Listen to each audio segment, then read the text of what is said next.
මාත් කැමති වගේ රහසක් දැනගන්න.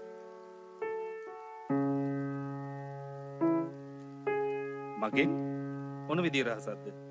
කවුරුත් දන්නේ නැති කාටවත් නොකියපු විදිහේ රහසක්. මං වා කියපු දේ ගැන සෑහෙන කල්පනා කරලා බැලුවා සංජි. ඇත්තටම මා කිව්වා වගේම මේ අපිට එකට ඉන්න එකෙන් අපේ වියදම් මැනේජ් කරගන්න පුළුවන්. ඒ වගේම මම මේකට කැමති වෙන්න හිතුවේ අපි එකට හිටියාම අපිට අනාගතයක් තියෙනවද නැද්ද කියලා අපිට තීරණය කරන්න පුළුවන් හින්දා.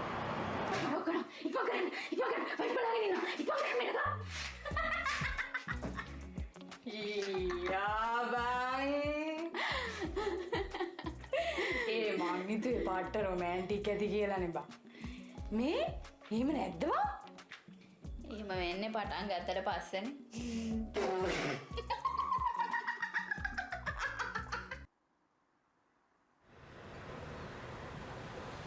දැන් සෑහෙන වෙලාවක් ඉඳන් මේක දිහා බලාගෙන. මේකට කැමති වගේ. මේ මම නේද?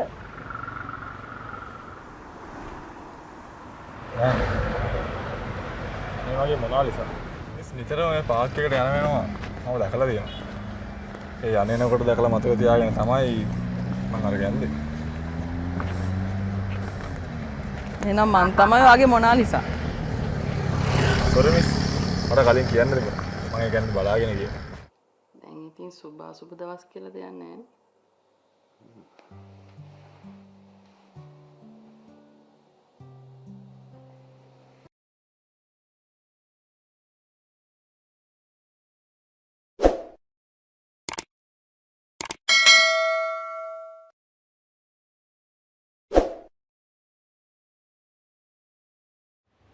අයිබෝන් ඔබ සම්බන්ධ වෙලා ඉන්නේ plan B solutions ඉදිරිපත් කරන බූන්දි රසවත් කතා බහ සමග අද අපි ඉන්නේ බැලලයිකා ගැලරි කැෆේ.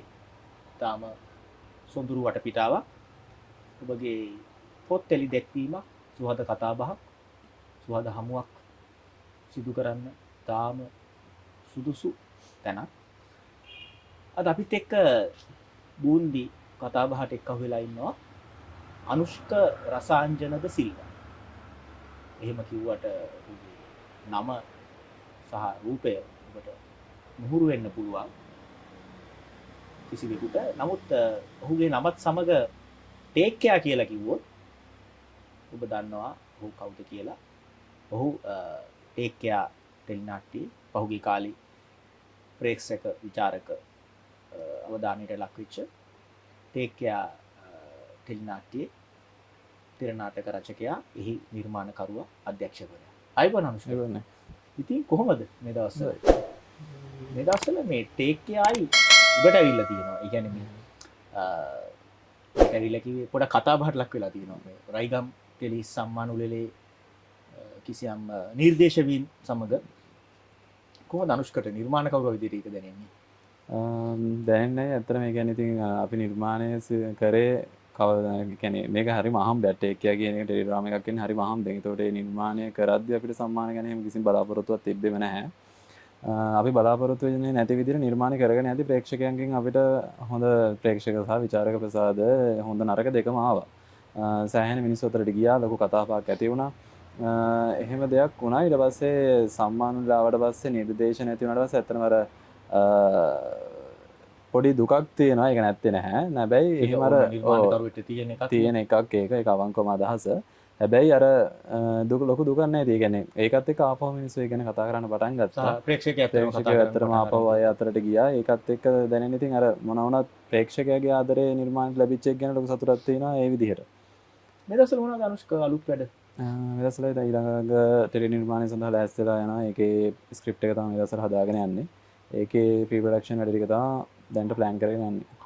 අනුෂ්කගේ නම මම මුලින්ම මම දැක්කේ සහ අනුෂ්ක ගැන මම පුද්ගලිකව හොයන්න ගත්තේ මේ there is a body ජෝතිසා නායක නිර්මාණකරුවා ඔහුගේ නිර්මාණය. අනුෂ්කෙහි ස්ක්‍රිප්ට් එක තිරනාටක රචකයා. කොහොමද ඒ ගනුදෙනු සිද්ධ වුණේ? මුලින්ම ජෝ අය මට එක්ක දවසේ අපි මුහුණු පොතෙන් හම්බ වුණේ. Facebook එකෙන් එයා මට මැසේජ් එකක් දාලා තිබ්බා මෙහෙම. ඊට පස්සේ මමත් එයාට මැසේජ් දැම්මා. ඒ වෙනකොට ජෝ අය තව වැඩක් දෙකක් කරලා තිබ්බේ. ඊට පස්සේ එයා කිව්වා මෙහෙම වැඩක් තියෙනවා නම් කරමු ලියන්න ස්ක්‍රිප්ට් එකක් තියෙනවා නම් දෙන්න එහෙම කියලා. පස්සේ එයාටත් අවස්ථාවක් ආවා වෙබ් සීරීස් එකක් කරන්න එක්තරා YouTube නාලිකාවකට. ඉතින් මට කිව්වා මෙහෙම chance එකක් කරගෙන ස්ක්‍රිප්ට් එකක් තියෙනවා දෙන්න කියලා. පස්සේ දවස් 5කින් වගේ ඇතුළත සීමිත කාලයක් ඇතුළත ස්ක්‍රිප්ට් එකක් හදලා මම අනිත් පැත්තට දුන්නා ජොයට. එයා ඒ කියන්නේ සෑහෙන සැටිස්ෆයි වුණා. ඇත්තටම හිතුවේ නැති විදිහට ඒකත් හොඳට නිර්මාණය වුණා. ඒ විදිහට තමයි ජයසපඩි නිර්මාණය වෙන්නේ. හරි. අනුෂ්ක රසාංජන සාමාන්‍ය ප්‍රේක්ෂකයන් අඳුරගන්නේ ඇත්තටම මේ වෙබ් සීරීස් ෂෝට් ෆිල්ම් සරහා. කොහොමද අනුෂ්ක මේ ආගමනය සිද්ධ වෙන්නේ? අනුෂ්කගේ ගම්පලාත කොහෙද ඉස්කෝලේ යන කාලේ මේ ගැන උනන්දුවක් තිබ්බද? කොහොමද මේකට මේ යොමු වුණේ කොහොමද මේ ශේෂ්ත්‍රයට? ඇත්තටමයි මම මුලින්ම මගේ ගම්පලාත බගවන්තලාව ධර්මකීර්ති මහාවිද්‍යාලයෙන් අධ්‍යාපනය කරලා මොලේ 5 වසරට එනකන් ඊට පස්සේ ශිෂ්‍යත්ව පාසල තමයි කොළඹට එන්නේ. කොළඹ මොරටු වෙල්ස් කුමාර විද්‍යාලයට. මොරටු වෙල්ස් කුමාර විද්‍යාලයෙන් තමයි ඇත්තටම කලාවට ලැබියා වකාවේ. හේතුව මොරටු වෙල්ස් කුමාර විද්‍යාලය කියන්නේ කලාවට සෑහෙන අය බිහි කරපු පාසල. විශේෂයෙන්ම තිස්ස ගුණවර්ධන ශූරින් නැතේ ජගත් චමිල කාංචන කොඩිතුව අක්කු රජතීරාන් රුක්මල් නිරෝෂ් ඒ වගේ දැවැන්ත පිරිසක් කලාවට එකතු වුණා. ඉතින් ඒකත් එක්ක අපි දකිනවා මේ ඉස්කෝලේදී ස්ටේජ් ඩ්‍රාමාස් හැදෙන විදිහ. ඊට පස්සේ කලාකරුවෝ එනවා පාසලත් එක්ක ඉතින් ගනුදෙනුව. ඒකත් එක්ක ලොකු ආසාවක් ආවා අතරම කලාවට. ඊට පස්සේ ඉස්කෝලේ කාලේ වේදිකා නාට්‍ය එහෙම කරලා ඒවත් එක්ක කොහොම හරි උසස් පෙළ කරනකොට ඔක පොඩ්ඩක් මග ඇරනවා. උසස් පෙළ ගණිතාංශයෙන් කරලා ඊට පස්සේ මට හරියට දැන් එහෙම මැත්ස් කරා කියලා මට කැම්පස් එකේ මාසාවක් තිබ්බේ නැහැ. පස්සේ මම පොඩ්ඩක් අතරමං යන හිටියේ මොකද්ද කරන්නේ කියලා. ඊට පස්සේ මට රැකියාවට සම්බන්ධ වෙන්න අවස්ථාවක් හම්බ වෙනවා පෞද්ගලික ආයතනයක. එතනත් මට මේ රැකියාවෙන් ඉස්සරහට යන ලොකු chance එකක් හම්බ වෙනවා. ඔපචුනිටි එකක් විශේෂයෙන්ම R&D එකේ කියන්නේ කම්පැනි එකේ ඩිරෙක්ට් මේ R&D research and development department එකේ ජොබ් එක හම්බ වෙන්නේ. ඒකත් එක්ක මට කැරියර් එක හදාගෙන ක්වොලිෆිකේෂන් උත් හදාගෙන යන්න හම්බ වෙනවා. හැබැයි මට තේරෙනවා මොකක් හරි අඩුවක් තියෙනවා කියලා. ඒ කියන්නේ මම කැමති දේ නෙවෙයි මේ කරන්නේ. එහෙම කියන එක තේරෙනවා. ඊට පස්සේ මම තීරණයක් ගත්තා එතනින් අවුරුදු 5 තිස්සේ රැකියාව කරලා මම එතනින් අයින් වෙනවා කියලා. අයින් වෙලා ඊට පස්සේ තමයි මම වෙබ් සීරීස් එකක් කරන්න ටේක් කෙයා කරන්න හම්බ වෙන්නේ. ඔය රැකියාව ඉන්න ගමන් තමයි දයස බොඩි ඇත්තටම ලිය වෙන්නේ. අයින් වුණාට පස්සේ ආපහු දෙවෙනි වෙබ් සීරීස් එක මගේ තිරරචන සාධ්‍යක්ෂණය දෙකම කරනවා. එක වහලක් යට වෙබ් සීරීස් එක. ඒකෙන් පස්සේ තමයි ටේක් කෙයාට නාට්‍ය වෙබ් සීරීස් එකක් විදියට කරන්න මුලින්ම chance එක හම්බ වෙන්නේ. අනුෂ්ක මරු කතාවක් කිව්වා. දැන් ලයිෆ් එක ගෙවාගෙන යද්දි කොම්ෆර්ට් සෝන් එකක ඉන්න ඇති. සුව පහසු කලාපයක ඉන්න ඇති අනුෂ්ක රැකියාව කරද්දි. මාසික වේතනයක් හම්බ වෙනවා. ඒක ඉස්සරහට යන්න පුළුවන්. හැබැයි මම හිතනවා මං හිතන දේ වැරදි නම් වැරදි කියන්නේ අනුෂ්ක. ලයිෆ් එකේ මොකක් හරි හොයන දේ හම්බෙච්ච නැති ගතියක් ආවා. ඒක නිසා ඒ කියන්නේ රස්සාවකින් මේ විශේෂයෙන් මේ කාලවකවානේ. රස්සාවකින් මාසික වේතනයක් තියෙන රස්සාවකින් අයින් වෙලා කලාව තෝරගන්නවා කියන්නේ ඒක කිසියම් අභියෝගාත්මක තීරණයක්. එතකොට මේ තීරණය ගන්න මම හිතන්නේ දෙතුන් පාරක් හිතන්නත් ඇති. ඒක නෙමෙයි මම අහන කෑල්ල අර ලයිෆ් එකේ මග ඇරිච්ච දේ හොයාගත්තා කියන තීරණ භාෂාව කියනවා නම් ඒ අතල් එකත් ඇති. කොහොමද මේක විග්‍රහ කරන්නේ? ඒකයි දැන් ඇත්තටම ඉතින් අපිට ඒ කියන්නේ ඒක හැම කෙනෙක්ටම දැනෙන දෙයක් නේ. ඒ කියන්නේ සමහරව අපි කැමති දේ නෙවෙයි නම් කරන්නේ අපිට ඒක දැනෙනවා අපි මෙතනට අයිති නැහැ කියන්නේ. හැබැයි එතන කඩාගෙන යන්න ලේසියෙන් කෙනෙක්ට බෑ. ලේසියෙන් බෑ. ඒ කියන්නේ අවදානමක් ගන්න බැරි කෙනෙක් ඉන්න දැන් මම වුණත් ඒ වෙලාවේ එතන ඉන්නකොට ඒ කියන්නේ මම රාජිකව කම්ෆර්ටබල් සෝන් එකේ මම හිටියේ. මට හොඳ පඩියක් හම්බ වුණා. ඊට පස්සේ ඒක දිගටම යන්න ඒ කියන්නේ ස්ටෙප් බයි ස්ටෙප් ගිහලා පොසිෂන් අප් වෙලා එහෙම ප්‍රොමෝෂන් අරගෙන ඉස්සරහට යන්න chance එක තිබ්බා. ඒ කියන්නේ ඇත්තටම අපේ බොස් වුණත් එයාත් පොඩි තැනින් පටන්ගෙන ඒකේ චෙයාමන් වෙච්ච එහෙම කෙනෙක්. ඉතින් ඒ වගේ පාත් එකකට යන්න පුළුවන්කම තිබ්බා. ඒ වුණාට අර මම කැමති දේ නේ ඒක නෙවෙයි කියන එකත් එක්ක මට එතන ඉන්න පුළුවන්කමක් තිබුණේ නැහැ. තුලෙන් පොඩි සංඥාවක් දෙනවනේ. ඔව් මේක නෙවෙයි ඔයාලට අගිතන කියන එක. ඒකත් එක තමයි ඒ තීරණය ගත්තේ. ඔව්. ඇත්තටම ඉතින් සිද්ධාර්ථ කුමාරට නම් කොච්චර සැප සම්පත් තිබ්බ ගේ අත්හැරලා ගියානේ. ඒ අර එයාට හැමදෙස්සෙම දැනෙච්ච නිසානේ මොකක් හරි මේ ජීවිතේ ඊට වඩා ලොකු තේරුමක් තියෙනවා කියන එක. ඉතින් මම හිතන්නේ හැම කෙනෙක්ටම එහෙම දැනෙන තැනක් තියෙනවා. තමන් මෙතනට ආйти නැහැ. තමන් මෙතනින් යන්න ඕන මෙහෙම කියලා මට හිතෙනවා හැමෝටම මේ සිග්නල් එක එනවා කියලා කවදාද ජීවිතේ කොතනදී හරි. සහ ඔබ ඔබ යන්න හදන පාත් එක ඔබ දැඩිව විශ්වාස කරන්න. ඔව්. තමන්ට තමන් ගැන විශ්වාසයක් තියෙන්න ඕනේ එතනදී. හරි. එතකොට අනුෂ්ක මුලින්ම අපි කියන්නේ මේ සාමාන්‍යව හරි කියන්නේ ෆීල්ඩ් එකට ආවේ කොහොමද කියලා ඇහුවොත් මුලින්ම ෂෝට් ෆිල්ම් එකකද කෙටි චිත්‍රපටයත් එක්කද ගනුදෙනු කරේ? ඔය. ඒ කොයි කාලේ වගේද? මොකක්ද ඒ කරපු නිර්මාණ? 2020 දී විතර. එතකොට මම අර එතන රැකියාව කරන ගමන් හිටියේ මට සල්ලි නැහැ ප්‍රොඩියුසර්ලා හොයන්න මම කරේ රැකියාව එතනින් අපිට දෙනවා ලෝන් ගන්න. ඒ ලෝන් එක අරගත්තට පස්සේ ඒක මාසෙක පඩියෙන් කැපිලා යනවා. ඊට පස්සේ මම ඒක ලෝන් එකක් ගත්තා. අරගෙන ඒකෙන් තමයි ෂෝට් ෆිල්ම් එක කරේ මොනාලිසා කියලා. රෙබෙකා දිලුෂ ප්‍රධාන චරිතය නිරූපණය කරනවා. ඊට පස්සේ ඕකත් අරගෙන සෑහෙන අභියෝග වලට මුහුණ දෙන්න උනා. මුලින්ම කරන්න ගියේ ගාල්ලේ. කරන්න ගියාට කරගන්න දුන්නේ නැහැ. මොකද ගාල්ලේ නගරේ ඒ කියන්නේ බලකොටු ඇතුලේ ෂූට් කරනවා නම් ඒක අවසර ගන්න ඕනේ. විශේෂිත අවසරයක්. ඒක එරම මුකුත් අවබෝධයක් නැහැ. ඊට පස්සේ වැඩේ කරන්න වෙන්නේ නැතුව පැකප් කරගෙන ආපහු කොළඹ එන්න උනා. ඊට පස්සේ ආපහු කාලයක් ගිහිල්ලා සල්ලි ටිකක් එකතු කරගෙන යාළුවොත් එක්ක හැබැයි අර එදා ඉඳන් මාත් එක්ක ඉන්න සෙතුන් දෙනෙක් ඉන්නවා. ඒගොල්ලන්ගේ සහයෝගයක් තිබ්බ නිසා ආපහු වතාවක් සාර්ථකව ඒක කරගන්න පුළුවන් වුණා. ඒ ෂෝට් ෆිල්ම් එක මොකක්ද අනුෂ්ක නම? මොනාලිසා. ඒක මේ YouTube එකේ තියෙනවා බලන්න. අනුෂ්කගේ කතාවේ මරු කෑල්ලක් තියෙනවා. ලෝන් එකක් ගහලා ෂෝට් ෆිල්ම් එකක් කරා කියන කතන්දරේ සාමාන්‍යයෙන් ලෝන් ඇප්ලිකේෂන් එකක් පුරවද්දි අපි මොකක් හරි හේතුවක් මම දන්න විදිහට දාන්නේ බෑ. මොකටද මේක ගන්නෙ? එක්කෝ තමන්ට බයිසිකලයක් ගන්න, වාහනයක් ගන්න, ගෙදර කෑල්ලක් එක්ක උසස් අධ්‍යාපනයට නැත්නම් කම්පියුටර් එකක් ගන්න. හැබැයි ෂෝට් ෆිල්ම් එකක් හදන්න ලෝන් එකක් ගත්තා කියන තැනම මං හිතන්නේ අර ඇතුලෙන් සංඥාව ඇවිල්ලා තියෙනවා. ඔබට මේක නම් හරියන්නේ නැහැ පුතේ. මෙතනින් එළියට බහලා දිගට මේ වැඩේ කරන්න ඕනේ කියන එක. හරි ඒක මරු කෑල්ලක්. ඒක මම ඒක මතක් කරේ. මේ එතකොට ඊළඟට අනුෂ්ක වෙබ් සීරීස් එකට එතකොට රසයෙන් අයින් වෙලාද? මුලින්ම වෙබ් සීරීස් එක ලියන්න අර ජෝය වෙන ජෝතිසාඩේක ලියන්න හම්බ වෙන්නේ. එතකොට රසාව ගන්නවා. ඊට පස්සේ තමයි ආපහු මට එක වහලක් කර වෙබ් සීරීස් එක කරන්න හම්බ වෙන්නේ. ඒක ඩිරෙක්ට් කරන්න ස්ක්‍රිප්ට් දෙකම කරන්න අවස්ථාවක් වෙනවා. එතකොට කොටස් කීයක එකක්? එකක් කොටස් 5ක එකක්. 5ක එකක්. ඒකත් මේ YouTube එකේ තියෙනවා. YouTube එකේ තියෙනවා. මම ඒක කියන්නේ ඇත්තටම මේ අපේ දැන් බලන් ඉන්න අයට මේ අනුෂ්කගේ නිර්මාණ ටික රස විඳින්න පුළුවන්. ඒක එක වහලක් කර අnder one roof.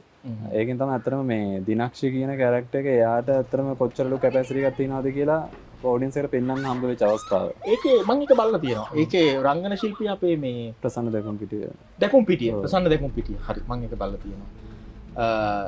ඊට පස්සේ ටේක් කෙයා එකට කොහොමද ඒක අඩිතාලම් වැටෙන්නේ? ඊට පස්සේ ටේක් එක කරන්න දැන් අය ඒ මම එක වහලක් කරපු YouTube channel එකෙන්ම තමයි අපහු මට ඉල්ලීමක් එන්නේ තව එකක් කරන්න. එතකොට මේ මට ඕනුනේ මේ පාර එපිසෝඩ් 5ක වැඩක් නෙවෙයි නිකන් 10ක වගේ සංඛ්‍යාවක් කරන්න. එහෙම ගානක වැඩක් කරන්න. ඊට පස්සේ මට ඕනෙනවා අර දෙයයිස් බොඩි එකෙන් මම අඳුරගත්ත ඒ කියන්නේ සාරංගය අයයි රෙබේකා අක්කා මම එයාත් එක්ක කලින් ඉඳන් වැඩ කරා. එක වහලක් යට ඒක අර දිනක්ෂයක් මම කියන්නේ කට්ටිය දැකමු නැති කැපැසිටි එකක් තිබ්බා කියලා. ඒකත් අරගෙන මේ තුන්දෙනා එකට දාලා වැඩක් කරන්න ඕන වෙනවා. ඊට පස්සේ අර වෙබ් ඔබ ඒ තුන්දෙනා එක්කම කලින් වැඩ කරලා තිබ්බා. ඒකත් පහසුවක් ඉතින් ඒකත් එක්ක මට හිතුණා මේ තුන්දෙනා දාලා වැඩක් කරන්න ඕනි කියලා. ඊට පස්සේ තමයි වෙබ් සීරීස් එකක් විදිහට මේක මුලින්ම නිර්මාණය වෙන්නේ එපිසෝඩ් 10කට. වැඩේ කරගෙන යන්න පටන් ගත්තා. කරගෙන යද්දී අපිට දැනෙච්ච දේ තමයි සමහර දැන් ස්ක්‍රිප්ට් එක ලියපු එකේ සමහර සීන් මග ඇරෙනවා. අර දවස් 10 ඒ කියන්නේ එපිසෝඩ් 10 කරගන්න තියෙන දවස් ගාන අනුව. පොඩි සීමිත ගානකට කරගන්න වෙන්නේ. ඊට පස්සේ අපිට තේරෙනවා මේක අපිට අවශ්‍ය විදිහේ අවුට්පුට් එකක් දෙන්න බෑ. මේක මීට වඩා හොඳට කරගන්න පුළුවන් වැඩක් කියලා. ඊට පස්සේ තමයි සාරංගය දවස් කීපයක දාගෙන මට කිව්වා අපි මල්ලි මේ වැඩේ නා ගන්නම් මම මේක ප්‍රොඩියුස් කරන්නම් අපි මේක අරගෙන ටීවී එකට කරමු කියලා. එතන අපිට මුලින් ඉඳන් මේක ටීවී එක සහ වෙබ් සීරීස් එක يعني YouTube එකටයි ටීවී එකට දෙකටම කරන්න අවස්ථාවක් තිබ්බා. ඒකට අර YouTube channel එකේ ඒගොල්ලන්ගෙන් පොඩි අකමැත්තක් තිබ්බා මේක ටීවී එකට දෙන්න. සාරංගය කිව්වා අපි නෑ මේක අරගෙන කෙලින්ම ටීවී එකට කරමු කියලා. ඊට පස්සේ තමයි සාරංගය මේකේ ප්‍රොඩියුසර් විදිහට සම්බන්ධ වෙලා මේක එපිසෝඩ් 34ක ටෙලිග්‍රාමයක් විදිහට පත් වෙන්නේ. එපිසෝඩ් 34ක. සර් අද හවසට එනවද මගෙත් එක්ක උපන්දිනේ සම්පත? බලමු. බලමු කියන්න එපා එන්න. අද අරකිත් ඔෆ් වෙනවා කියලා රෑ 10ට. මම 5ට යනවා. එන්න හොඳේ? හරි මං කිව්වනේ බලමු කියලා. යනවනම් ගිහලා වැඩ බලා ගන්නවා. ඔබ සම්බන්ධ වෙලා ඉන්නේ බූන්දි රසවත් කතා බහ සමග plan B solutions ඉදිරිපත් කරන අද අපි ඉන්නේ බැලලයිකා ගැලරි කැෆේ ජම්බුගස් මුල්ල පාර නුගේගොඩ. ඔබගේ කලා කටයුත්තකට පොත් එලි දැක්වීමකට සුවඳ හමුවකට සුවඳ කතා බහකට කියාපු තැනක් මෙතන. අද අපිත් එක්ක කතා බහට එකතු වෙලා ඉන්නවා අනුෂ්ක රසාංජන ද සිල්වා ටේක් කෙයා ටෙලි නිර්මාණකරුවා අධ්‍යක්ෂකවරයා තිර නාටක රචකයා අනුෂ්ක අපේ කතා බහ බූන්දි. ඉතින් අපි මම බූන්දි ටිකක් දෙන්නම් රස බලන ගමන් සාමාන්‍ය අපිට පුරුදු මේ රතු පාට බූන්දි. අනුෂ්ක බූන්දි කන්න කැමතිද? ඔව් කැමති. පොඩි කාලේ ඉඳන් ඇත්තටම කන්න කැමති ගෑම. හරි. මේ අනුෂ්ක වේල්ස් කුමාර විද්‍යාලයේ තමයි කලාවට කැමැත්තක් ඇති වුණේ. එතකොට ඉස්කෝලෙන් පස්සේ රැකියාවකට යනවා. රැකියාව එක තැනකදී රැකියාව අතහැරලා මේ ශාස්ත්‍රයට පිවිසෙනවා.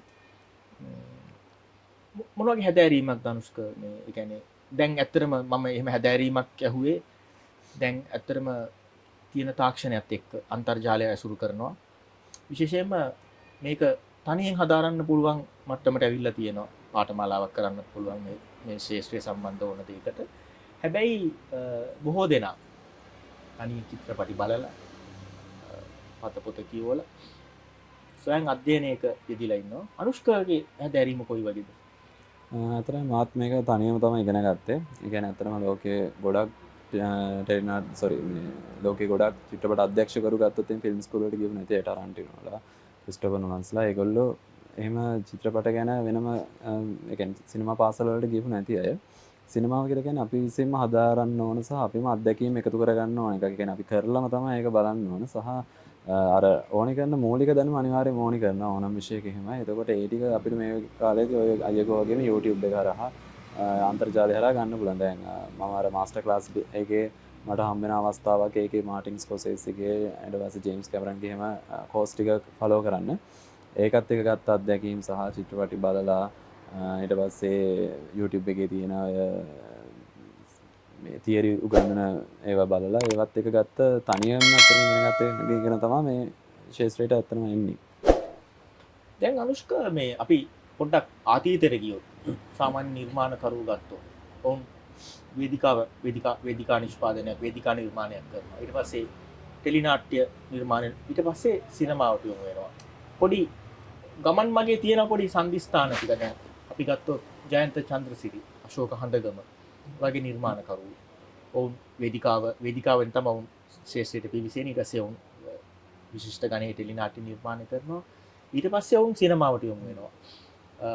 දැන් උදේකාන්ත වර්ණසූරිය වගේ අධ්‍යක්ෂවරයෙක් ගත්තොත් ඔහු මුලින් චිත්‍රකතා රචකයෙක් සහ චිත්‍රකතා නිර්මාණකරුවෙක්. ඊට පස්සේ ඔහු ටෙලිනාට්‍ය වලට එනවා.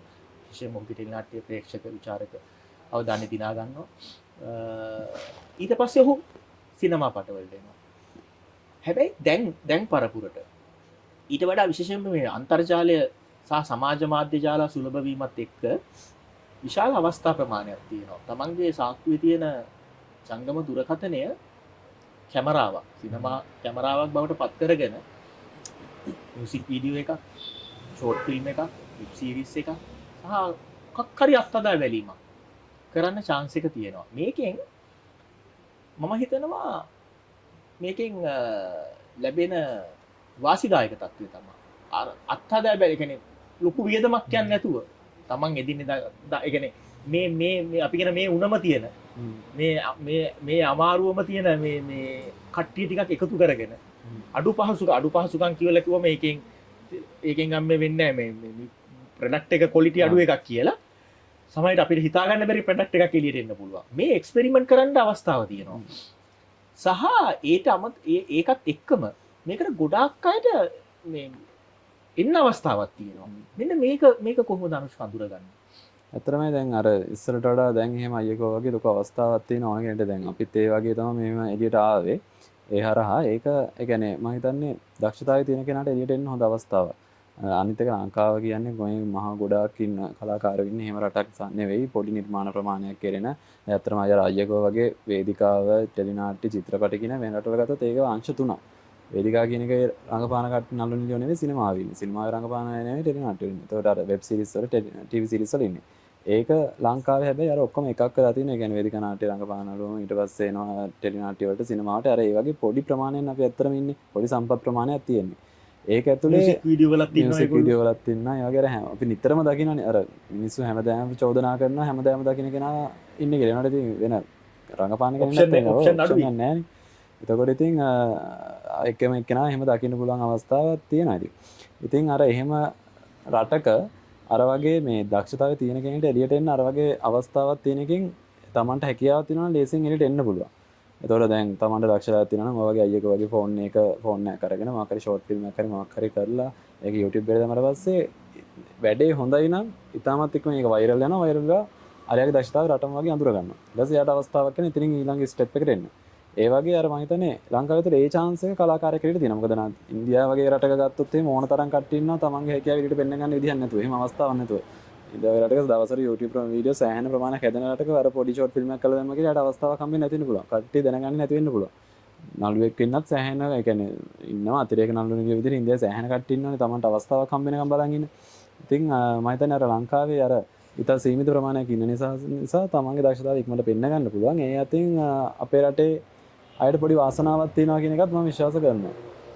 ඒත් එක්කම අනුෂ්කා මේ අනුෂ්කා කියපු දෙයට තව දෙයක් එකතු කරන්න හිතුවොත් මේ දැන් මොන තමන්ගේ දැන් අපි හිතමුකෝ ෆෝන් එකක් හැමෝටම තිබ්බා කියලා හැමෝටම ওই වැඩේ කරන්න බෑනේ. හැබැයි එහෙම එන අය එහෙම නිර්මාණ කරන අයට ඒක ෆිල්ටර් වෙනවා. මම ෆිල්ටර් වෙන කියන වචනේ මම දන්නේ ඒක කොච්චර ගැලපෙනවද කියලා.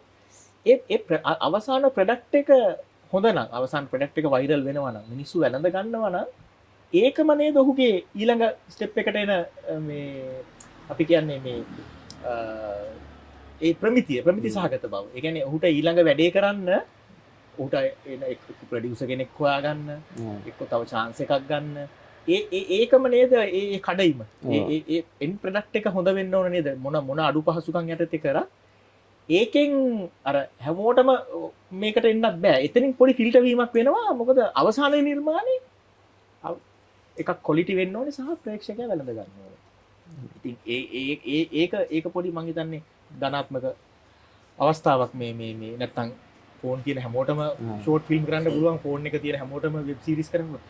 හැබැයි එහෙම තිබ්බත් බෑ තමන්ගේ ඒ නිර්මාණාත්මක බව කරන්නේ මොකේද ෂෝට් ෆිල්ම් එකේද වෙබ් සීරීස් එකේද නැත්නම් ෆෝන් එකෙන් ගන්න පොඩි මිනිත්තුවක වීඩියෝ එකේද ඒක මම හිතන්නේ ඉතාම වැදගත් වෙනවා නිර්මාණාත්මක බව. හරි. එතකොට අනුෂ්ක කියන්නේ අර අතරම ඒ කියන්නේ තමන්ගේ කරන නිර්මාණය ඇතුලේ දක්ෂතාවය පෙන්වන්න බැරි නම් ඒක එළියට යන්නේ නැහැ එක.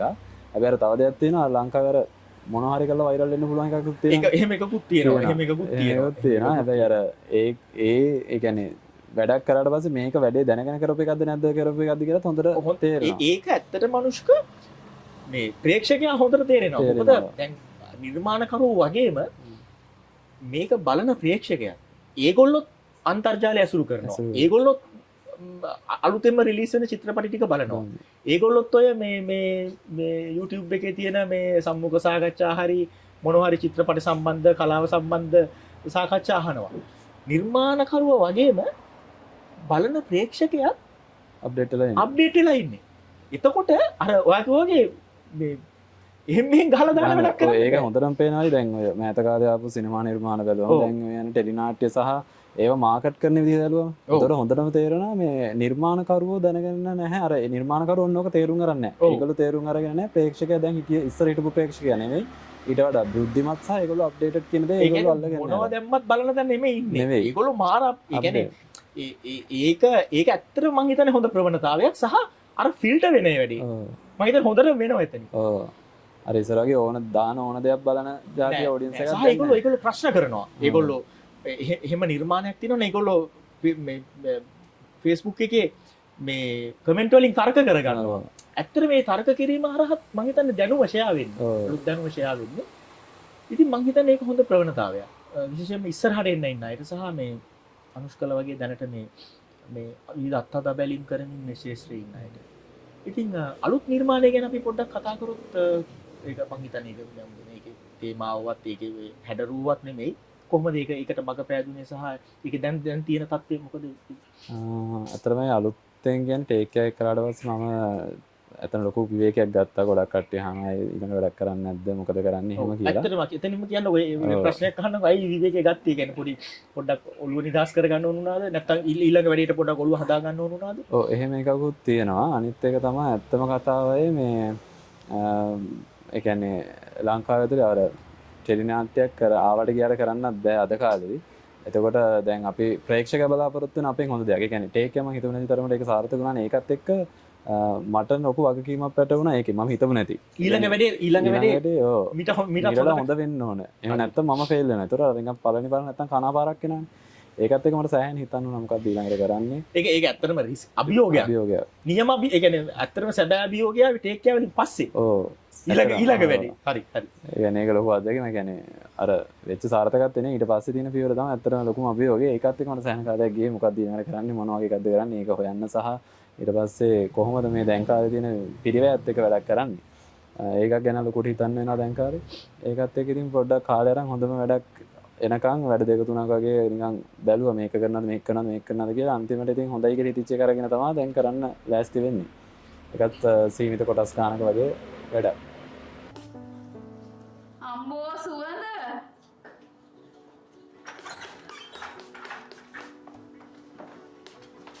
ලොකු ගානක් නැතිනේ සර් මේක පැයක කම්බුණා වේවයි ගණන් අහන්නේ කවුද ඔය එනස් කියලා දෙයක් දන්නේ ඔබ සම්බන්ධ වෙලා ඉන්නේ බූන්දි රසවත් කතා බහ සමග අපි ඉන්නේ බැලලයිකා ගැලරි කැෆේ ජම්බුගස්මුල්ල පාරමිතියකට plan B solutions ඉදිරිපත් කරන බූන්දි වැඩසටහන සමග අද අපිත් එක්ක සම්බන්ධ වෙන්නේ අනුෂ්ක රසාංජන සිල්වා ටේක්යා ටෙලිනාට්‍ය නිර්මාණකරුවා අනුෂ්ක බූන්දික try කරන්න ඕන පොඩ්ඩක් මේ ටේක්යා කොටසක් දෙකක් තුනක් යද්දී ආන්දෝලනාත්මක දර්ශන ඇත්තටම මගේ වචනේ පාවිච්චි කරේ කොහොමද කියන්නේ ආන්දෝලනාත්මක දර්ශන ආන්දෝලනාත්මක මම කියන්නේ මේ එළිය ඇහිච්ච කතන්දරේ ආන්දෝලනාත්මක දර්ශන ආන්දෝලනාත්මක දිවස් තිබ්බ කියලා පිරිසක් අවි අමෝරාගෙන ආවා තවත් පිරිසක් කිව්වා නෑ මේක නිර්මාණයේ තියෙන විශිෂ්ටත්වය කතා කරා විශිෂ්ට බව කතා කරා අනුෂ්ක කොහොමද ඔකට මුණ දුන්නේ ඇත්තටම අර මම වගේ මම සෑහෙන චිත්‍රපටි වෙදෙස් ඒ කියන්නේ වෙන රටවල් වල හැදෙන හැම රටකම වගේ හැදෙන චිත්‍රපට වෙබ් සීරීස් ඒ වගේ දේවල් බලලා අර ඒවත් එක්කනේ නිර්මාණ මගේ හැකියාව මම ප්‍රගුණ කරගත්තේ. ඒතර ඒකත් එක්ක මට අර වුණේ මේ අප්ඩේටඩ් දී වැඩක් කරන්න. එතකොට ඒ කියන්නේ හැමදාම එකම විදිහේ අච්චාරුවකට යන්නේ නැතුව වෙන විදිහේ ඒ කියන්නේ හැම වචන වලදී අච්චුවකට යන්නේ නැතුව මගේම කියන මේකක් හදාගෙන යන්නේ. එතකොට මෙහෙම දැන් අර මම කරේ ඇත්තටම සමාජයේ තියෙන ඇත්ත පෙන්වපු එක. අමු කැල්ල පෙන්වුවේ කර ගොඩක් අයට ඉතින් අර ඇත්ත පෙන්වුවා මේක පොඩ්ඩ අවුල්. ඉදෙනවා සහ අර හැමෝම කැමති ෆැන්ටසි වලට බොරු ලස්සන නිකන් සීන ලොකුම වගේ එහෙම ඉන්නේ. එහෙම නැතර ඇත්ත සමාජයේ වෙනද ඇත්ත කතා කරා මේක ඉතින් අර ගොඩක් අයට දිරව ගන්න අමාරුයි සහ සමහර අර පරණොයි දැන් ටෙලිනාට්‍ය බලන සමහර ගොඩක් ප්‍රේක්ෂකයෝ ඉන්නේ ඇත්තටම ටිකක් අර ගම්වල වගේ ඉන්න ඊට පස්සේ ගොඩක් අප්ඩේටඩ් නැති පිරිසකුත් ඉන්නවා. මොකද දැන් අතන තරුණ පරම්පරාව එහෙම ටීවී බලන හැම පිරිසක් නෙවෙයි ඉන්නේ. යාලට මේක නිකන් අලුත් දෙයක් වුණා. ඊට පස්සේ යාලගෙන් පැත්තෙන් එහෙම දෝෂ ආරෝපණයක් ආවා. මෙහෙම ඒ කියන්නේ ටීවී එකේ පෙන්වන සුසු දේවල් තමයි මේ පෙන්වන්නේ කියලා. ඉතින් එහෙම දේකුත් වුණා. ඒකට ඉතින් දැන් සමහරවිට මම ඒ කියන්නේ සමහර දර්ශන අපිට මැදදී අයින් කරනවා. දර්ශන අයින් කරනවා, බොඳ කරන්න වෙනවා. එක එක පැති වලින් ඔය කොටිම අපිට වාරණ පවාවා, උසාවි නියෝග ආවා. එතකොට සමහර ඒවත් එක්ක මම දැන් ප්‍රොඩියුසර් විදිහට සාරංග අයියත් එක්ක ඊළඟ channel එකත් එක්කත් තර්ක කරන්න ගත්තා. ඇයි මේක කපන්නේ මෙහෙම කරාම හරියද? එහෙම කියලා එහෙම වාද විවාද කරගන්න තැනුත් ආවා. නිර්මාණකරුවෙක් විදිහට වේදනාවක් ආවා. වේදනාවක් ආවා. ඒ කියන්නේ මම අර හැමතිස්සෙම බැලුවේ මගේ නිර්මාණයෙන් පෙනී සිටින්නේ. ඒනට අර සමහර සීමා වලට යටත් වෙන්න සිද්ධ වුණා. ඉතින් මම හිතන්නේ ඇත්තටම සිනමා නිර්මාණකරුවෙක් විදිහට අමාරුම දේ තමයි මේ විදිහේ සීමා වලට යටත් වෙන එක. හැබැයි ඒ වගේම තේරුම් ගත්ත එකක් තමයි ඉතින් අර ලංකාවේ ටෙලිනාට්‍ය ඇතුලේ තාමත් අපිට නිර්මාණයක් කරනවා නම් කොටු වෙන්න සිද්ධ වෙනවා කියන එක. අපි කොච්චර අපිට ඕන දේ කරන්න හැදුවත් අර සීමාවලට යටත් වෙන්න සිද්ධ වෙනවා මේ තාම තියෙන වාතාවරණය අනුව. ඒකට හේතුව අනුෂ්ක කිව්ව කතාව මම කියන්න හදන දේ තියෙනවා. ඒ කියන්නේ අපි ටෙලිනාට්‍යයක් කිව්වම අපි ඔළුවේ හදාගෙන ඉන්නවා. රාමුවක් තියෙන අච්චුවක් තියෙනවනේ. ඒකෙන් එළියට පැන්න ගමන් තමයි ওই ප්‍රශ්නේ ඉන්නේ. ඔව්. අනුෂ්ක කොහොමද දැන් ඒකට ධනාත්මක විදිහටද මුණ දුන්නේ නැත්නම් අනුෂ්ක ප්‍රතිචාර ගත්තේ කොහොමද? ප්‍රතිචාරය ඉතින් මමත් ඇත්තටම අත්දැකීමක් නැහැ මටත්. මගේ පළවෙනි අත්දැකීමත් එක්ක මම ඉතින් අර සමහර තැන්වලදී ඒකට හරියන්නේ ඇඩ්ජස්ට් වුණා. මට ඒ කියන්නේ සමහර දේවල් වෙන පෙන්වන්න නුසුදුසු දේවල් ඒවා අයින් කරලා ඒ විදිහට හැඩ ගැහුණා. හැබැයි අර අපිට අවශ්‍ය නිර්මාණය ගොඩක් දුරට පෙන්න ගන්න පුළුවන් වුණා. ඒකත් එක තමයි ඉතින් සමාජයේ ඔය විදිහේ කතාවක් ඇති වෙන්නේ කියන මම විශ්වාස කරනවා. හරි. ඕනම නිර්මාණකරුවෙක් විශේෂයෙන්ම මේ ටෙලිවිෂනයත් එක්ක ගනුදෙනු කරන, වේදිකාවත් එක්ක ගනුදෙනු කරන නිර්මාණකරුවෙක්ගේ අවසාන හිණේ තමයි වෘතාන්ත චිත්‍රපටයක් සිනමා නිර්මාණයක් කරනවා. අනුෂ්කගේ ඒ සම්බන්ධව තියෙන සූදානම සහ බලාපොරොත්තුවක් තියෙනවද සූදානමක් තියෙනවද ඒ ගැන දැනගන්න කැමතියි. ඇත්තටම මේ ටේක් එක කරලා පස්සේ මම අජරිකව මම සෑහෙන කාලයක් ගත්ත කියලා ඊළඟට මොකද්ද කරන්නේ එහෙම කියලා මම උපදෙස් ගත්තා මම ශේෂ්ත්‍රයේ ඉන්න ප්‍රවීණායගෙන් ඔබ දැන් මම මොකද්ද ඊළඟට කරන්න කියලා. ඒතකොට දැන් මම ඇත්තටම මගේ මෙන්ටර් වගේ අදහන සහ ලංකාවේ මම අර අයිඩල් එක විදිහට මම හඳුන්වන එකේ තමයි ලකා ලකා ධර්මරත්න කුඹිය අධ්‍යක්ෂක ලකයි මම එහෙම මම අයියේ ඊළඟට මොකද්ද කරන්න ඕනේ කියලා. ඒතකොට ලකයිගේ උඹේ නිර්මාණ ඇතුලේ තිබ්බේ ඇත්තටම සිනමැටික් ගතියක්. ඒක හරියන්නේ ෆිල්ම් එකකට කිව්වා. මම පුළුවන් නම් ෆිල්ම් එකක් කරන්න try කරපන් කියලා කිව්වා. ඉතින් ඒකත් එක්ක මම ඇත්තටම ෆිල්ම් ස්ක්‍රිප්ට් එකක් ලියන්න පටන් ගත්තා. ඒතකොට ඒක ලියාගෙන ගියා. අර කොච්චරවත් අර අපිට එකපාරට පළවෙනි නිර්මාණයක් කරන්න නිෂ්පාදකවරු ඉදිරිපත් වෙන්නේ නැහැ. සහ අර නිර්මාණයක් චිත්‍රපටයක් කරනවා කියන එක ලේසි නැහැ. තව අත්දැකීම් අරගෙන සෑහෙන ස්ක්‍රිප්ට් එකක් වුණත් අර මම දකින්න දේ තමයි ලංකාවේ ගොඩක් වැඩ වෙන්නේ ස්ක්‍රිප්ට් එකට දෙන කාලය අඩුයි. ඉක්තාවමත් ඉක්මනින් ස්ක්‍රිප්ට් එකක් හදාගෙන ඒක ෂූට් කරලා එහෙම එළියට නිර්මාණ කරන බහුතරයක් තියෙන ඒක තමයි. ඒක තමයි ඉක්මනටම ලියා ගන්න. ඉක්මනටම ලියා ගන්න හදන. ඒ කියන්නේ අර ප්‍රොඩියුසර් කෙනෙක් හම්බෙච්ච ගමන් ටක් ගාලා වැඩේ කරගන්න හදන්නේ. ඒකත් එක්ක අර ස්ක්‍රිප්ට් එකට දෙන කාලය අඩුයි කියලා හිතන්නේ. ඒකත් එක්ක මම දැන් හිතන්නේ දැන් මම තාම දැන් මාස ගාණක් තිස්සේ ස්ක්‍රිප්ට් එකත් එක්ක වැඩ කරගෙන යනවා. බලමු ඉතින් දවසක මම බලාපොරොත්තු වෙනවා මගේ නිර්මාණයේ සිහිනය යථාර්ථයක් බවට පත් කරගන්න. අනුෂ්කගේ මේ අනුෂ්ක ඇත්තටම අනුෂ්ක මේ මිනිස්සු දැනගත්තේ ටේක් කෑර් වලටත් කලින් මේ මමත් ඇත්තටම අනුෂ්කව දැනගත්තේ මේ වෙබ් සීරීස් හරහා සහ කෙටි චිත්‍රපට හරහා. අනුෂ්කගේ දැනට YouTube අවකාශයේ තියෙන කෙටි චිත්‍රපට සහ වෙබ් සීරීස් ටික මතක් කරොත් අපේ මේ ප්‍රේක්ෂකයින්ට ඒක මම හිතන්නේ අනුෂ්ක අඳුර ගන්න. අනුෂ්කගේ නිර්මාණ කෞශල්‍ය අඳුර ගන්න ඉවහල්ලි අපි ඒ ටික පොඩ්ඩක් මතක් කරමු. මුලින්ම මොනාලිසා නිර්මාණය කෙටි චිත්‍රපටය. ඊට පස්සේ ද ගෙස්ට් කෙටි චිත්‍රපටය. ඊට පස්සේ පළවෙනි වෙබ් සීරීස් එක වහලකට අnder one roof. ඊට පස්සේ ආය orange juice කියලා වෙබ් සීරීස් එකක් කරා. ඊට පස්සේ ස්ක්‍රිප්ට් රයිටර් විදිහට වැඩ කරා The Ice Body web series එකයි. තව ජෝයියම් අධ්‍යක්ෂණය කරපු Black Rose කියන ෂෝට් ෆිල්ම් එකයි. එකයි ටේක් එක එළියට. ඒ ටික දැනට මේ YouTube අවකාශය තියෙනවා ප්‍රේක්ෂකයන්ට බලන්න පුළුවන්. හොඳයි අනුෂ්ක එහෙනම් ඔබගේ මේ ළඟම තියෙන කටයුත්ත ටෙලි නාට්‍ය කොටස් 30ක විතර එකක් කිව්වා. අපි ඒකට සුබ ප්‍රාර්ථනා කරන ඔබගේ කටයුත්ත සාර්ථක වෙන සහ ඔබගේ සිනමා කෘතිය ඔබ කිව්වා වගේ කාලය අරගෙන මෙහෙට මේ මුදුරේදී අපිට ඒකත් අපිට තිරේ බලා ගන්න ලැබේවා කියලා අපි ප්‍රාර්ථනා කරනවා සහ ඔබගේ ගමනට සුබ පතනවා. බොහොම ස්තුතියි. බොහොම ස්තුතියි. ඒ වගේ මට මේ සංවාදයට ආරාධනා කරාට මම බූන්දි මේ වැඩසටහනටත් සුබ පතනවා. බොහොම ස්තුතියි. ඉතින් ආරාධනා අපි හැමෝම ඉස්සරහට